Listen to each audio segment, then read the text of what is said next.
रतलाम के medical college में इतनी बड़ी संख्या में पहली बार डिस्चार्ज किए जाने के मौके पर कलेक्टर श्रीमती रुचिका चौहान, एसपी गौरव तैयारी विशेष रूप से मौजूद थे। इस तरह से रतलाम में जिस तेजी से कोरोना संक्रमण फैला उसके मुकाबले रिकवरी दर भी बेहतरीन कही जा सकती है। आज जिन मासूम बच्चों को कोरोना से जंग जीतकर डिस्चार्ज किया गया, उनकी उम्र 1.5 साल से 5 साल के बीच है। रतलाम में कोरोना से जहां अभी तक 5 मौतें हुई, वहीं कुल 111 कोरोना संक्रमितों की संख्या हुई, जिससे अब एक्टिव मरीज केवल 29 रह गए हैं।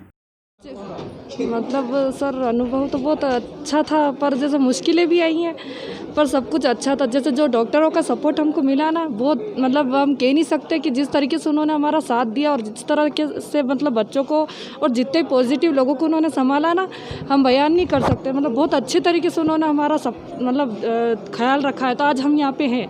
मतलब हमें महसूस ही नहीं होने दिया कि हम हॉस्पिटल में, हमेशा रखा उन्होंने जैसे हम घर पे हैं। हर एक चीज़ का ख्याल रखना, और मतलब सर आपको बता नहीं सकती मैं, उन लोगों ने मुझे ये तक, उन्होंने जैसे डॉक्टर का फ़र्ज़ होता है कि जैसे है ना मतलब इलाज करना पेशेंट का, पर उन लोगों ने मतलब है ना, मेरे दोनों बच्चे पॉजिटिव थे, पर उन्होंने मुझे महसूस नहीं, बताया ही नहीं कि बच्चे पॉजिटिव है, कि कहीं ऐसा नहीं कि मदर को टेंशन हो और ये बच्चों की केयर नहीं कर पाए टेंशन की वजह से।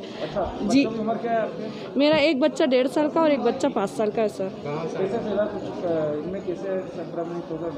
जी सर, वो क्या हुआ कि जैसे मेरी जो खाला का लड़का था, तो वो मंदसौर में रहता था, तो थोड़ा वो इफेक्टेड हो गया था।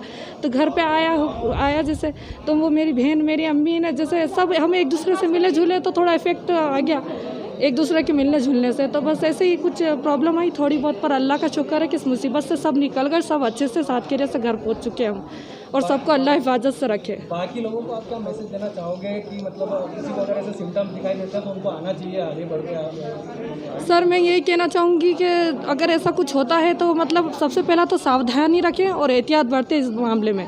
और पहली बात, अगर अपने को ऐसा कुछ लग रहा है तो किसी के करीब जाते हुए पहले अपनी खुद की जांच करवाएं और अपना सब ध्यान रखें, ताकि दूसरों को इस बात से प्रॉब्लम नहीं हो, दूसरे इतने इफेक्टेड नहीं हो। बस सर मैं यही कहना चाहूँगी, अपनी सुरक्षा अपने हाथ में। हमारे यहाँ से रतलाम से 22 पॉजिटिव पेशेंट्स जो हैं वो यहाँ से डिस्चार्ज होकर के जा रहे हैं, और इसी प्रकार से हमारे जो एक्टिव हैं केसेस वो अब 29 शेष रहते हैं। जो हम लोगों ने इनसे चर्चा करी तो आप लोगों का एक्सपीरियंस अच्छा रहा। इसमें से अधिकतम लोगों को सिम्टम्स बहुत कम थे, यानी कि ये एक बहुत अच्छा इंडिकेटर है कि हम इनको काफ़ी जल्दी चिन्हित कर पाए, और इस बीमारी से बचाव का, यानी कि जिसमें कि लाइफ की क्षति ना हो, इसका सबसे बड़ा फैक्टर ही यही है कि आइडेंटिफिकेशन अर्ली हो सके। तो मैं यही अपील आप सभी के माध्यम से करना चाहूँगी कि किसी भी व्यक्ति को अगर ज़रा से भी हल्के सिम्टम्स भी महसूस होते हैं, सर्दी खांसी बुखार के, ऐसा जो कि आपको पहले नहीं था और आपको अब सडनली आ रहा है, गले में दर्द हो रहा है, तो निश्चित रूप से आप अपने पास के फीवर क्लिनिक में, रतलाम मेडिकल कॉलेज में भी फीवर क्लिनिक स्टार्ट हो चुका है, तो यहाँ पर भी आप डायरेक्टली आ सकते हैं। यहाँ डॉक्टर आपको देख लेंगे, चेक कर लेंगे कि ये बुखार आपको किस प्रकार का है, और कहीं अगर ज़रा भी उसमें संदिग्ध लगा तो सैम्पलिंग करने से उनका स्टेटस जल्दी पता चल जाएगा, जिससे कि उनको इसका जो इलाज है बेसिकली एक तरीके से आइसोलेशन है। यानी हमको अगर ऐसा पॉजिटिव हम आ जाते हैं तो दूसरों व्यक्तियों से थोड़ा दूरी पर रहना और बाकी अपनी इम्यूनिटी पे काम करना, यानी समय समय से अच्छी डाइट लेना, अच्छे सप्लीमेंट्स लेना, तो ये केयर यहाँ पे अस्पताल में बहुत अच्छी हो जाती है।